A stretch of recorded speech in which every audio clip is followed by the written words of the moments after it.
Are you a prepper or homesteader looking to connect with like-minded people in your area? Looking to start your own preparedness group? Already have a group? Well, look no further than PrepperNet. PrepperNet is dedicated to personal responsibility, individual freedoms, and being self-reliant. PrepperNet has monthly meetings in over 100 cities where you can meet and learn with like-minded people in your area. PrepperNet, where preppers unite. Find us online at preppernet.com. Survive, thrive, stay alive. It's time to get prepared with the Prepping Academy podcast. Welcome, Prepping Academy followers and listeners. Thank you for joining us today. Today, we're going to give you part 2 of Selco's interview. He has some amazing wisdom.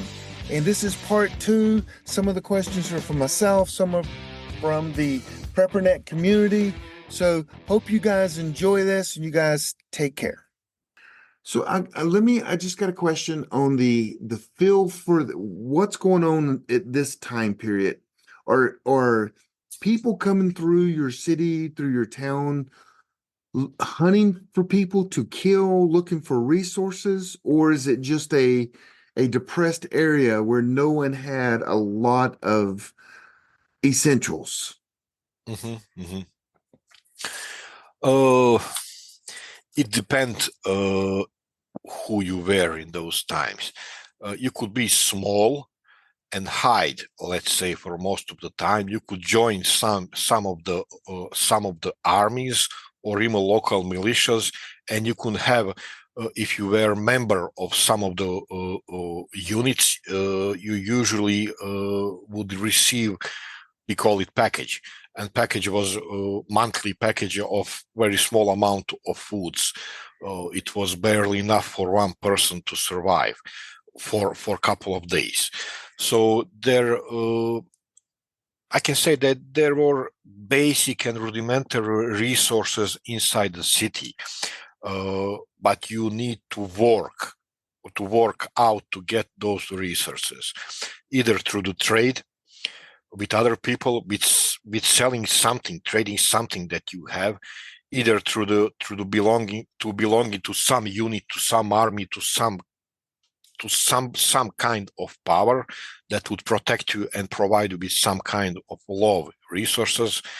Either you become, let's say, a member of something that was closest to the imagination of, to the thing that people imagine today when they talk about gangs. Either joining that and becoming guy who takes stuff from the other people. Mm-hmm. Resources were, I guess, always there, but you need to work for them. People who were in power, group of people who were in power, local militias would control resources, and in different periods of that would took those resources for you if they wanted and if they knew you had resources. So one of the biggest points was actually to stay small and not to allow for anything important that you had in your house to be visible to outside world, if that makes sense. Or preppers today call it OPSEC, I believe. That OPSEC was really, really important. So let's put it like this: even if you had enough soap to have scent of soap on yourself, in some situation it will be strange in group of people of 10 that you only smell nice, if this makes sense. It is funny, but that goes for everything. Right. That goes for that, and it went similar for everything else. So being clean could get you killed, or get eventually being clean when everybody else is dirty will make you stick out. Yes. Now, if you have some really good reason to stick out, or really good story why you're sticking out, you may be good. But it is not smart thing to stick out in any situation, especially when shit hit the fan. So, yeah, don't stick out in anything. If everybody's screaming, you need to scream too. If everybody's scared, you need to not to be scared. You need to look scared. Right. And if everybody's smelly, yeah, just pretend, just be smelly. If that makes sense. Yep. Yeah. Oh, yeah. My friend Beth, she's gonna stand out, and she's gonna end up getting whacked because she smells good. She's all about clean. So let me ask you, was there any humanitarian aid being delivered in? And when it was the gangs and militia, were they controlling it and passing that along for other goods, or is that how that worked, or was there Yeah. no aid coming in? Humanitarian aid was coming, did come in. I believe in amount really low, in amount not enough to sustain enough people, and even that amount that was coming in would go first through the hands of people who are in power. So in the field, how that work, very, very small amount of humanitarian aid was delivered to the people in need. Majority of humanitarian aid were used, let's say, was used as either as a paycheck for some work that you did for powerful people, or as a matter of keeping people in power. Let me put it like this. People in that time who controlled income of humanitarian aid today are rich people. Even their kids today are rich here. Their kids today are in power, or even people alone who control that humanitarian aid are still in power today. So that income of humanitarian aid made those people rich enormously. Enormously is that word, rich. How? Well, how would you juice people out from their foreign money and gold and everything other than giving him food? So those people got really, really rich and powerful, because with being rich coming power, especially here in this part of the world, because everything crooked. So you could, with power, you are buying. With being rich, you are buying power, and you are coming to power, you are becoming politician. So let me rephrase this. The humanitarian aid make a lot of militia leaders politicians today. This is really, this is bit of a dangerous statement, but this is one of the reasons why I'm not using my real name for years, because I talk about these events, and it is similar. It was similar in prior events everywhere in the world, and it will be similar, because when serious things happen, it's not going, nothing is going by the book. People who come to the power in these types of events are usually not noble and moral people. Make sense? Yes, it does. Next question is, were you inside like a little community or city, and were there rat problems because of the deaths, or how was the sanitation for the entire area that you were in? Was it good, bad? Was it just disgusting? Well, it was bad, from bad to disgusting. I can put it like that. Yes, rats were there all the time. Remember, that was a war. Shelling was everyday thing. Shelling with people getting killed under the rubble, that was everyday thing. People getting killed on street. Sewers not working. Pipes getting destroyed by shelling. All that all that all that combination bring kind of constant stench of things rotting, if that makes sense. Now, was it so bad, like in movies, that rats were running over you while you're sleeping? No, it wasn't like that. I cannot give you explanation why it wasn't so bad like that, other than portraying that in movies is what's the word, overreaction, overstatement, it wasn't so bad that you could expect rats running over you all the time. I guess we managed to keep things at least out of that level. But it was dirty, very dirty. Okay. How did you, with 13 members of your family, blood family, how did y'all get along? I mean, did y'all get along pretty good? Was there a leader that kind of, came up and started being the leader of the family? Were there people within the family that would help others? Were there people, did people go crazy, nuts? I can imagine my family, we would all just go nuts and no one would listen to each other. But how did that work out for you and your family? Well, if you, I can put it from this way. If you ask me how that would work today here, in my situation, my family, my bigger family today, it wouldn't work so well like in those times, because as I told you, blood connection here is strong, but even here blood connection get really loose, or it gets not so important like it was used to be 30 years ago. 30 years ago, or in that times, we were really connected in common trouble, in common horrible events. We were connected, we were bonded like family through that blood connection.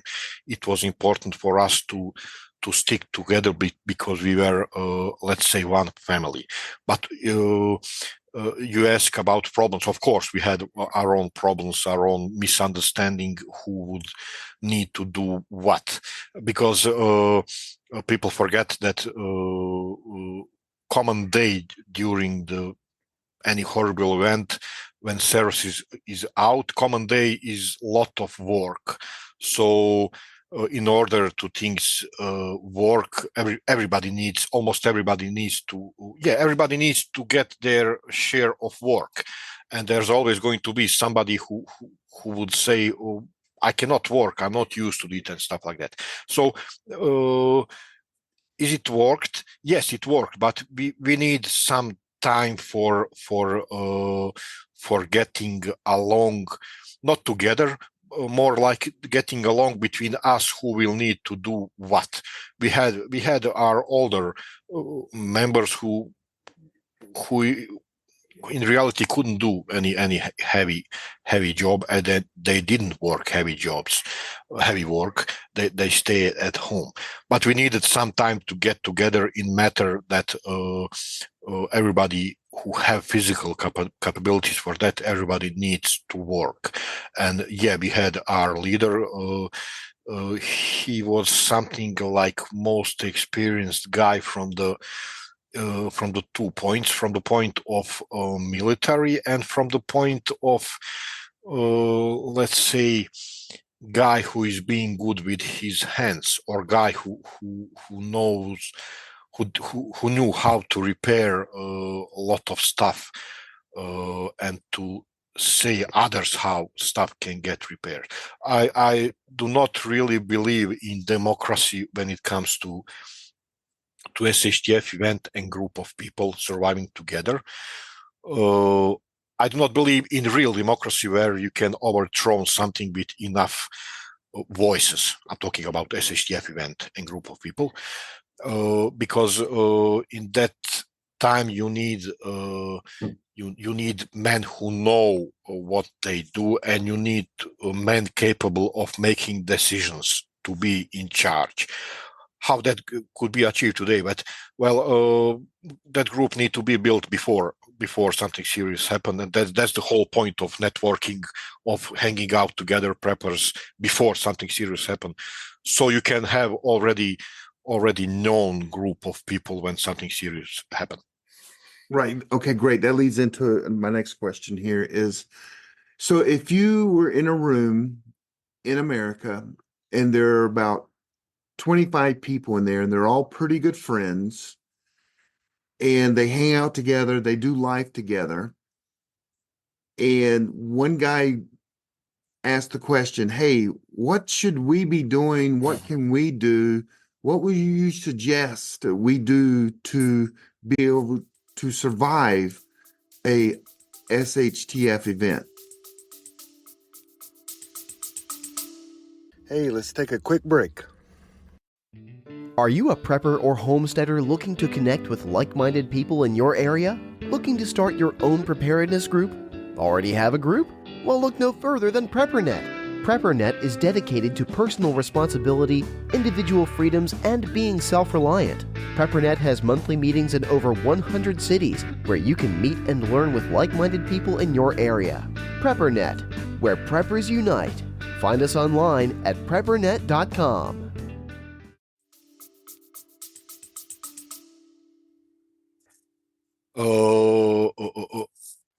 I didn't understand your question. Can you repeat it, please? Okay.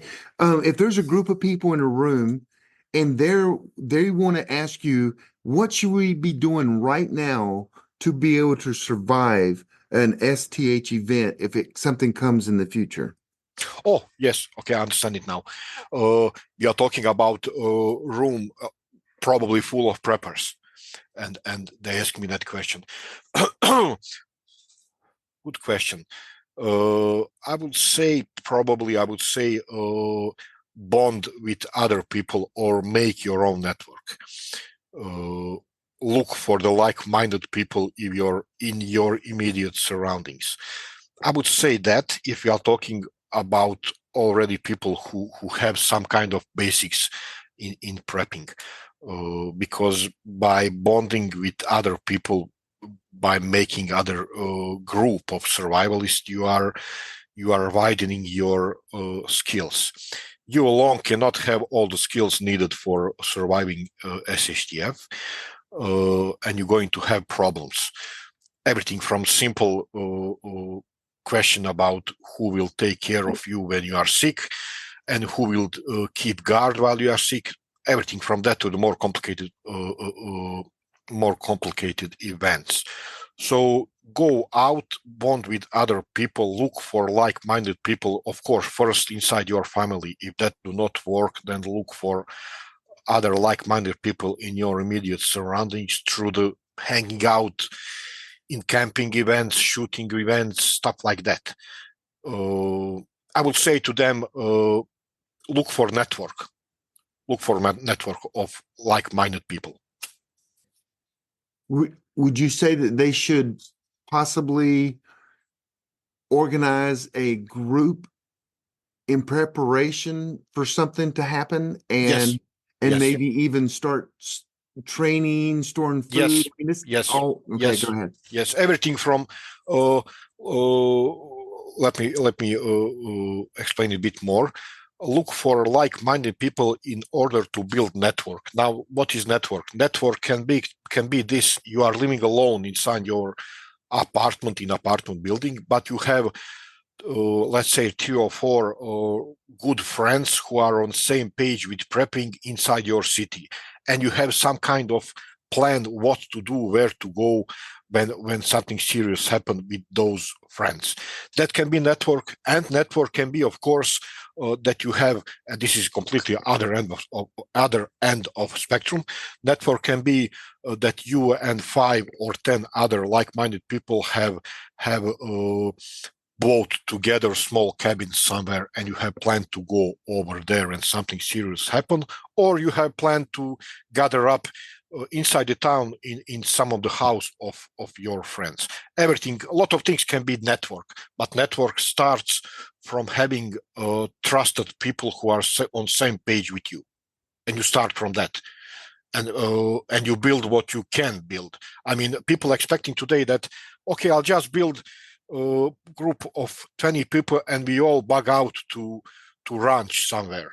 How doable is that?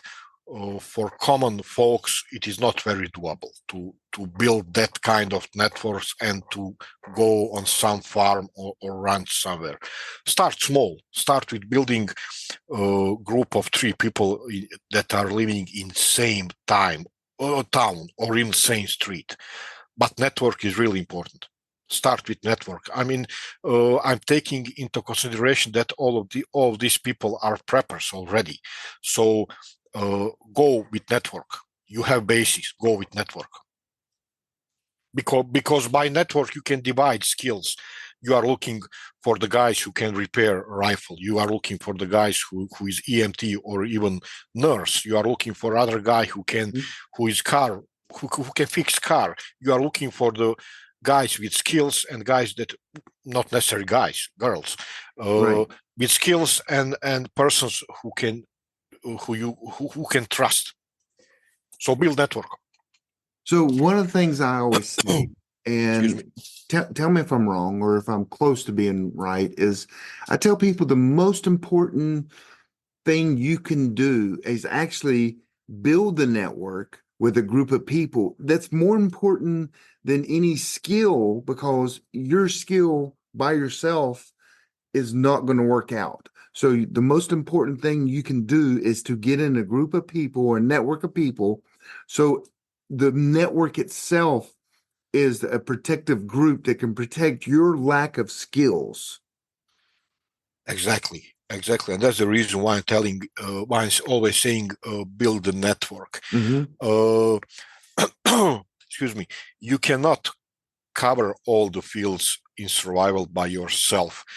I'm in survival for many years, and I still do not know a whole bunch of things, or I do not feel enough skilled in some fields. And I also do have my own network of people, and inside that network, I have people who are experts in the fields that I'm not expert. That's the reason why you need to build a network. Not to mention other reasons where you're going to be in situation where number of rifles solve situation, number of hands solve situation. So if you it is very big difference between one man and five men or group of 10. You have to build network. I see all the time for years people who say, I'm a lone wolf, I will go through this alone. You can. People did survive alone, but usually price was very high, and they went through the hell, and a lot of them actually died. Go for the network. Go for the network, because you get with network you get security, skills, hands, everything. Now, this is, if you don't want to answer this question, you'll have to, but because your group was your family, did you have any issues inside the group that you had? And meaning maybe they were dishonest, they were stealing, or they were not pulling their weight, or did you have any or did you have any issues with family members that literally mentally couldn't handle it and they became a kind of a burden to everyone? Oh, yes. We did have issues. I believe we had enough strength and maybe luck to solve those issues on the way that nobody were hurt or forced to something. We did have strength for that. And of course, we had people who couldn't cope that mentally. And I can say, I can be honest here. I had my own periods of time when I sometimes I felt like I couldn't mentally cope with everything. But I went through that. And I need to point out here that in every group, especially if you build it, if you invest time in building some kind of network or group, you will recognize that there are people inside the group that can be that they can have place in that group as some kind of, let's say, mental health, or even let's call it psychiatrist for this for the sake of this discussion. And we also have that kind of person that we could always talk about stuff, and after the conversation with that guy we felt better. Why I'm pointing out this, people forgetting that not every skill is about shooting, healing. Of course, most important are, but don't forget about people who have, let's say, gift of helping other mentally through the conversation, through the solving their own mental issues.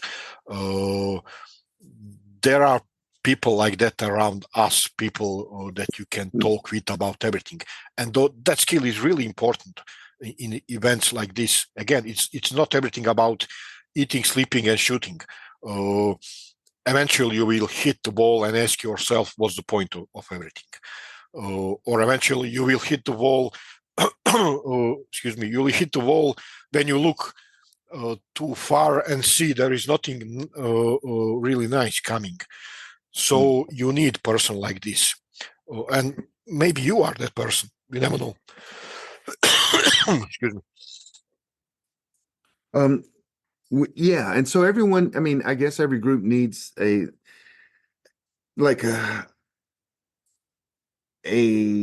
positive attitude, or someone that can get everyone through, can be, encourage people, because I guess at times it probably felt that you guys were never going to get through that. I mean, after a year, you're like, okay, when is this going to end, or is it ever going to end?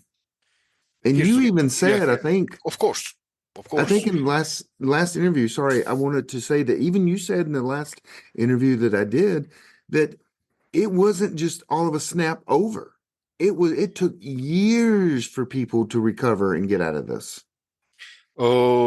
Events like those immensely change you.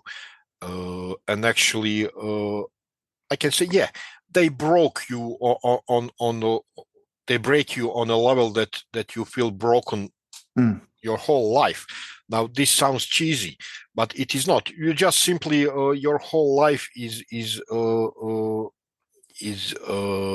turning around that event, even years after, because events during that event are something that is most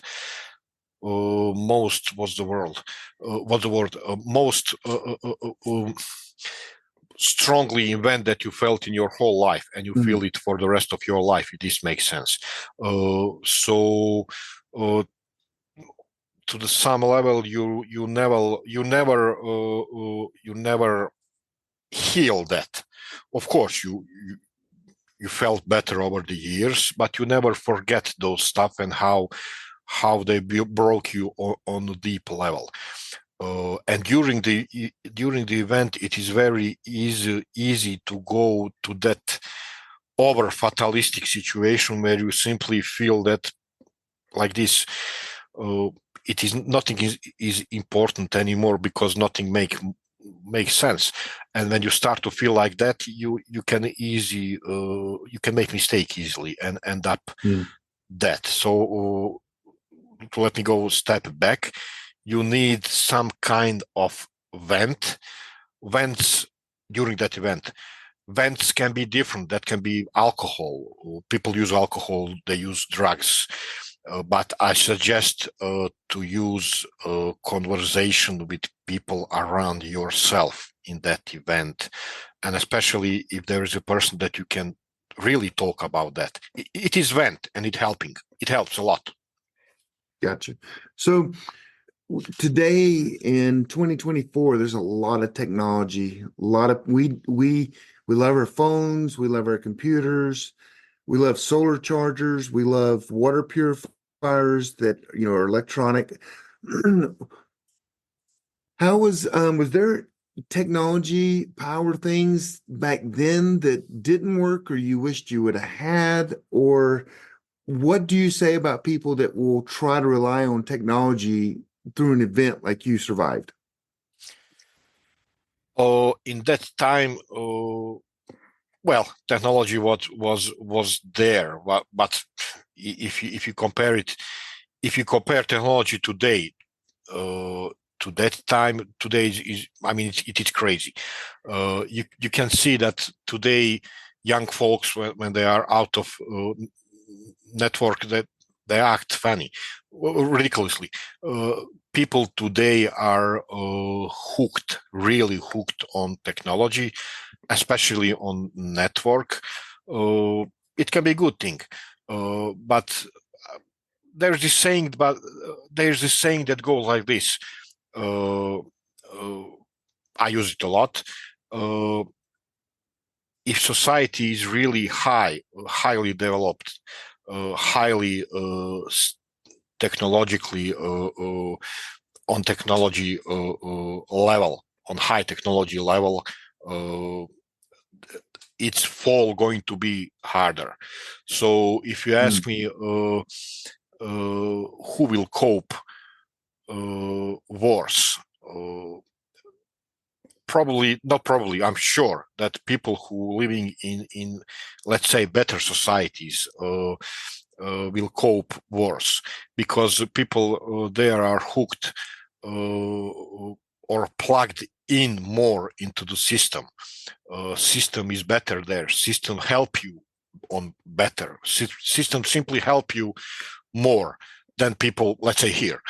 System here, we have same stuff, but we are not used so much or so much plugged into the system here. So our fall going to be shorter, if that makes sense to you. Right. So in our times, in that time, simple radio, if you could get hands on radio and operating radio and batteries, that was like a window through the world. And I remember listening music in those times. During that event, it was really like weird, and sometimes it felt good, and sometimes it make me feel rage, because hey, people were living normally around me, and we are here living like animals. Those are normal human feelings. To go back a bit more on this, technology is here to help us.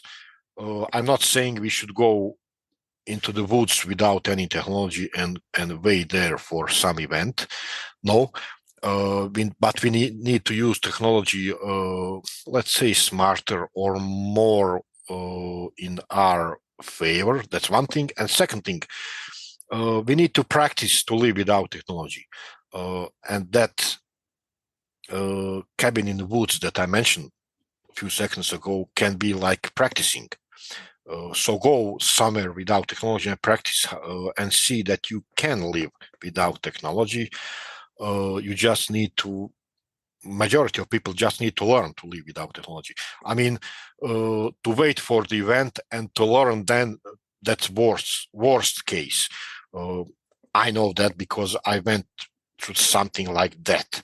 But again, our fall was short. Some in developed country, in very developed country, fall will be really long, and it will hurt a lot.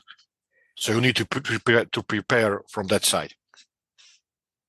So in your book, The Dark Secrets of SHTF Survival, I remember that one of the things that you struggled with was it was kind of like a slow boil. You did not foresee the events happen enough, or to really trust your gut that things were getting ready to get bad.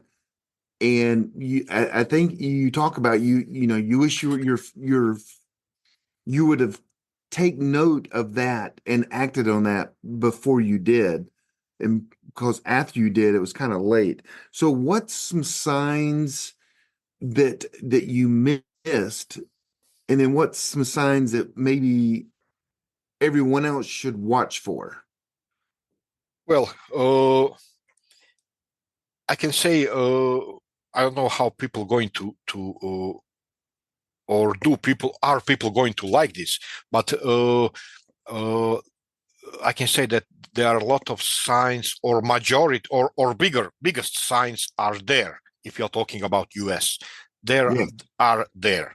Uh, Hate and polarization between people, and folks' readiness to kick somebody because let's say wrong type of cap on other guys' head. Mhm. That's only one example. You have those most important signs over there. And I didn't saw that signs in my time. Actually, I saw it, but I didn't want to believe, I guess. Or I keep repeating myself, nah, it cannot happen here. If you talk about those big signs, small signs like missing, like stores being items missing from the stores, important people leaving the country or even my town. Important. When I say important people, I think about rich people and people in power. All those things were there, but I didn't want to pay attention on them. But what is important for you, signs that I saw in that time, you already have over there in US. And one of the most important sign is that situation is so heated that you can kind of expect everything. You can, let me put it like this: you can have one football game and two groups of people getting into the fight on that football game over the political reason or political party, and from that event you can get a riot inside the city, and from that event you can have problems in one state. Maybe this sounds ridiculous, but if you really look to the situation, it is so heated up, it is so polarized between people. There is so much hate, not to mention all this how do you call it, that you cannot say things on social networks because you are going to be labeled like somebody who like troublemaker, and you will Right. be taken out from the social networks. All that is point out that you are on the verge of something that anything is possible. If this makes sense to you, the situation is so heated that everything is possible. I'm not even Yes. going to mention world events. I know majority or even all listeners are from US, so I'm mentioning here US because I do monitor that, and they are like, oh, everything is similar or same like prior the events here. All that polarization, heat, all those discussion, all those. We didn't have internet in those times, but we also had breaking of the monuments. We also have people stripping down and destroying monuments over the, let's say, similar reason like you had that a couple of years before, as I remember, right? Mhm. And we also have, let's say, reinventing of history, or tries to reinvent history, or tries to label events in history into something else. We also didn't want to leave history in its piece, in its history. So I'm worried, I'm worried about situation there. It is very, very heated, very heated. And when you have so much heat everywhere, small spark can start some event, and that event can roll to something bigger. So in so in the Middle East right now, there's all kinds of things going on. There's Israel and Palestine. There's Russia and Ukraine. What what do you see coming from all this? Do you see a World War III? Do you see just small, micro wars in that general area continuing? What do you, I mean, not saying that you're the expert or I'm the expert. What do you see? That's kind of your area over there. Sure, sure. If you're looking from U.S. perspective, Ukraine is like my neighborhood. Well, I can put it like this: if you look through the history of the world in last, I don't know, 50 years or 60 years, there used to be ups and downs, and ups are dangerous events that have risk of pushing whole world into something bad, and downs are periods of times when everything, let's say, is more quietly. So we have in the last 50 years we have always have ups and downs, because this is not only war in the last 50 years. Wars happened before. But when you take all those ups and downs and put it on the wall in the forms of what's the word line that go up and down in that form, and when you go a couple of steps back, you could see that, and that's my impression only, of course, you could see that all those ups and downs all the way going up, if that makes sense. So ups from the 30, 40 or 50 years ago are actually downs today. What I'm trying to say here, we are always through the last 50 or 60 years, we always have wars. But all those wars over the last 50 or 60 or even 100 years are going up into the terms of danger of pushing the whole world in something big. Because one of the reasons is because of technology, world is become smaller place.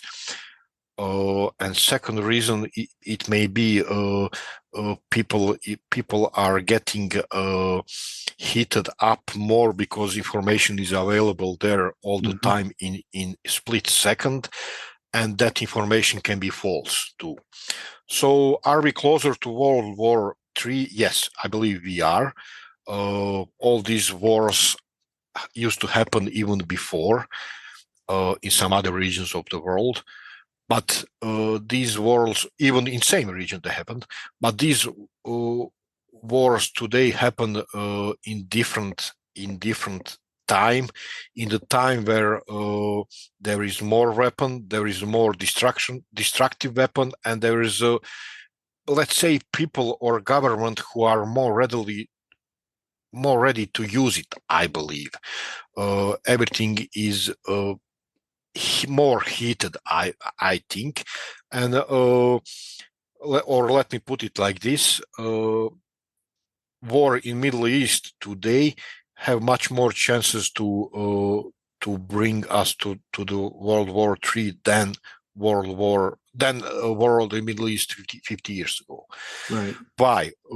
I'm not expert in world politics, but we all can see that everything is more heated today. Everybody have more stakes, and there are more powerful countries today in numbers than 50 years ago.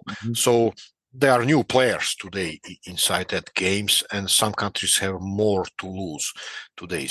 We don't know who can push wrong button today, and who can start something that can again roll into something bigger. Are we closer to World War III today? Definitely we are. Right. That's my opinion. Definitely we are. Okay. So not to mention, I'm sorry. No, not to mention fact, and this is really important to mention again, we don't even need World War III to get impacted by the war in Middle East. As I said, the world is much more connected today, so war in Ukraine, we already see how that impacted US. Well, how? Whole bunch of money it was sent over there. I'm not going to discussion was it good or bad. I'm just saying whole bunch of money was sent over there. Is that impacted US or US citizen? Of course it is. Of course it is. On some level, it had to impact US or common US citizen. So war in Ukraine, there is no US army over there, but it is US is getting impacted by that. We here are even more impacted by that. So everything is interconnected today in the world, even without World War III and people getting involved personally. You doesn't have to be involved personally in some war. You can be impacted by that war if your fuel goes up 100%. You are going to be impacted heavily, you and your family. And that can be case. Yep. Okay. I got 4 questions for you that I saved for the end. So you're getting ready to go through everything you went through before. What one weapon would you want? Me personally, Yes. AK-47. AK-47. Okay. Yes, but that doesn't answer. I need to say this. That doesn't help your guy who is who make this question, because I need to add it works for me. Maybe it doesn't work for him or for her. I can give you advice that you need to have weapon that is common for your region, that you can repair, that you can find spare parts, that you can put on the ground when it broke and take from the guy who is dead, and that weapon going to be still same, if this makes sense. So AK-47 works for me from all of that reason. For person who ask, it will be some other weapon. So have what works for you for your own situation. You don't want to have something exotic when something bad starts. You will not know how to repair it, how to maintain. You cannot find ammunition. You cannot find guy who repair it. Have something that is common for your case. Okay. Next one is, what was your biggest desire? What item, food, or weapon, or clothing? What was your biggest desire when you were going through this? I have a lot of desires in that time. I needed everything in that time, but I'll give you an example. I need good boots. A lot of my or shoes, or let's put like this: I need good working shoes that would keep my ankle and toes protected. So I think that goes for working shoes. That called working shoes, because a lot of my everyday time was spent in rubble, either spending time there hiding, or spending night there, or dismantling something inside that rubble and taking home. So that's one example. I needed that. What else? I needed cigarettes all the time. I was heavy. I was chain smoker, and I needed cigarettes constantly all the time. I guess answer is different for everybody, but from the everyday duty, think in terms of not only tactical equipment. Think very hard in terms of safety equipment. So what I missed everything from the safety and work equipment, everything from the tools to the boots to the coats, everything. Think also from the safety side of things. Gotcha. Okay. So what skill did you wish you would have had over any other skill that you had? Meaning, what skill and knowledge do you wish you would have had beforehand? Repairing things. I was very bad in, how do you call that? I was very bad with my hands. I'm not technical. I was not technical person who knows how to build or repair existing broken things. Okay. Now that depends who do you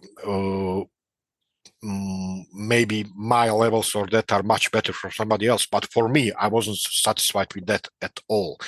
And even today I'm trying to improve my, let's say, repairing skills and skills to work with tools, both electricity operated and simple tools, not electrically operated. I was horrible in that. If you wanted me to repair something, I was not technical person. I'm not even today, but I'm trying to all the time. I'm trying to learn. Okay. Last question. Maybe personal. I don't know. What was your favorite thing that you carried in your pocket or you hid, and it was the most treasured thing you had during this time?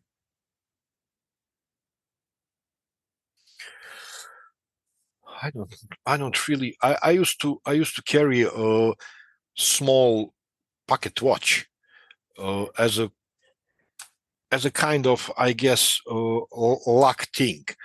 Or how do you call that thing that kind of bring you luck? It didn't even work all the time. I can put that as a. I can put actually a couple of things that I carried with me. That was one. Second thing was my cigarette box, which was kind of made of metal, of tin. I can consider that also my thing that brings me luck. And third thing that I still have actually as a item from that time is I don't even know how do you call that from on English. It is thing that you can put cigarette inside and smoke, make from the wood. How do you call that? Not pipe, but similar to pipe. Okay. In that time, it was important. Why? Because we smoke all different kind of stuff because cigarettes were not available, so you needed that stuff, and it was made from the pieces of wood and pieces of empty of AK-47 shell put inside. So I would smoke all kinds of tobacco on that. I think you can call those three items something that I carried. Yeah, most for the luck. Okay. For the luck. Yep. Okay. So, and then this, I said that was the last question. This last question. So, moving forward, you're polishing your skills. You're probably a full-fledged prepper at this point. And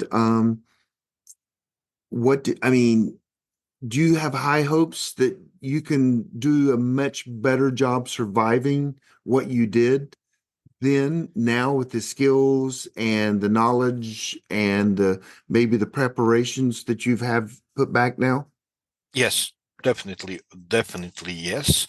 Well, there's a thing that my physical state is not like in those times, but my preps and survival skills are much better. My network is much better.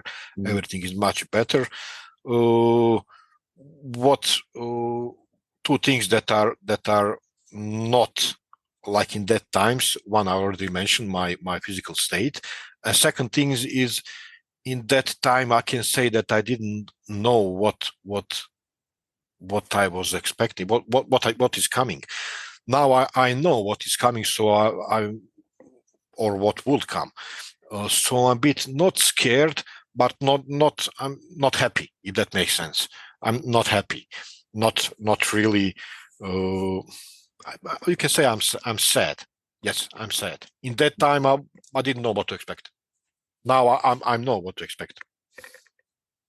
And I'm making up another question here because you said something. So how important is someone's physical ability from being an athlete or just in good shape or just mobile? How important is that? It is important. Of course, it is important, but it is not. It is not like most important thing because it is not everything about running and jumping and being physically fit. I want mention this. One of the most important person in my group, persons actually from my group, were people who were Second World War guerrilla fighters. In that time, they were old guys, and their experience helped us a lot. There were fighters against Germans, and really guerrilla fighters, kind of guys that used to walk through the woods and not eat for days and fight with Germans in those times. Their experience helped us a lot. So physical skill, of course, it is important, but that's not only skill that is wanted in survival. And even if you are, let's say, even if your physical skills are very, very poor, you can try to level that up with learning other important skills. I mean, no matter how physically poor you are, if you have, for example, medical knowledge, you are going to be a valuable person when something serious happens. Or if you know how to repair a gun, or if you know how food is being grown in small yard. So there are always solutions to make up that being physically low. Okay, great. Awesome. Well, Selco, it was a pleasure to ask you these questions and interview you again. We went kind of long, which is awesome, and you answered all the questions that we had, and this was just amazing. It's always just mind-blowing it's like going back in time and interviewing someone that lived a real life SHTF event and getting the mindset, getting the feel for what was going on, and we can learn from that. And I know that's your motivation of, talking, doing interviews, doing your school, because you want to take your experience and share that for others so they can probably fare better during an experience like that.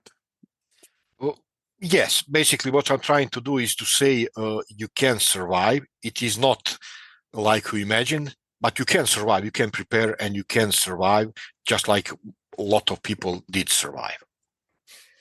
And and so for American preppers in the preparedness movement, which has got a lot of good, ground over the last pandemic, and the word's getting out. There's probably more preppers in the preparedness community today than ever before. I would say within the last 50 years. So it's a building movement. So what would you say to encourage everyone to what would you say to encourage everyone? Prepping is not anymore something that weird guys are doing. Everybody could conclude that after we had this pandemic, after all these wars, after political turmoils, it is become common sense. It is something that you have to do if you are looking forward for yourself and your family, and just go for it. I mean, and do not. I need to repeat this again because it is. I get that question often. Do not look how old you are. Do not look how physically low you are. Do not look what you cannot do. Look what you can learn and what you can do, because, and I know this from my experience, everybody can have place when something bad happens. Everybody can learn skills, and usually everybody already have value in itself as a person for something when something bad happens. That is awesome. Hey, thank you so much for your time again. And you're gonna have to come back again. We'll have more questions. Give me a few months. We'll get some more questions, but you've been such a great inspiration for us to, hey, we can if you can get through this, we can get through this. And thank you for sharing your experience with us. And everyone, go to his website. That's STHF. Yeah. SHTF, yes. School.com. And you've written the books. Go on Amazon, check his books out. I mentioned them in the very beginning. And thank you for what you're doing and helping motivate the community and giving us some real truth of what has happened and maybe what possible will happen. Oh, thank you. Thank you, and stay safe. Yes, thank you. Thank you, everyone. Hey, thanks for joining us on the Prepping Academy podcast. Make sure you subscribe, give us a 5-star review, and we will see you for our next show later. Thanks for listening to the Prepping Academy podcast. Preppers Unite at www.preppingacademy.com.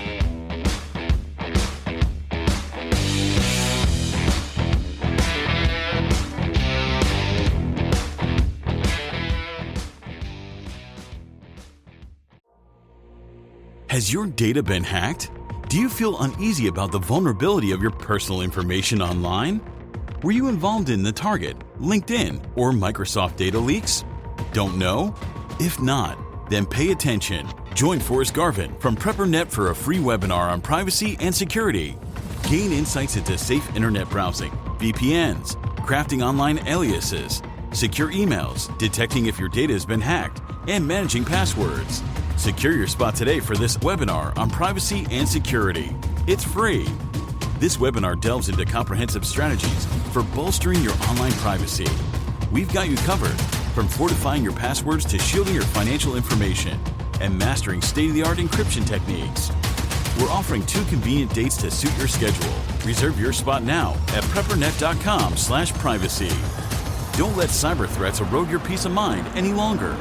Take the first step toward a safer, more secure online experience by joining us for our free webinar. Remember, knowledge is power when it comes to safeguarding your privacy. Sign up now at preppernet.com/privacy. We'll see you there.